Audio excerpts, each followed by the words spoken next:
28 वर्षीय युवकाने घरातच घेतला गळफास, कारण गुलदस्त्यात।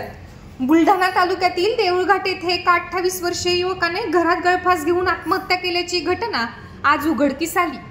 पंकज गणेश काकडे असे मृतकाचे नाव असून पंकजने घराच्या वर असलेल्या खोलीत लोखंडी अँगलला गळफास घेतल्याची बाब 24 मेच्या सकाळी 8:30 वाजण्याच्या दरम्यान आज उघडकीस आली आहे।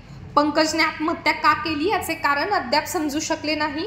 दरम्यान पंकजचे काका यांनी दिलेल्या तक्रारीवरून बुलढाणा ग्रामीण पोलीस स्टेशनमध्ये या प्रकरणी गुन्हा दाखल करण्यात आला असून चौकशी करण्यात येत आहे।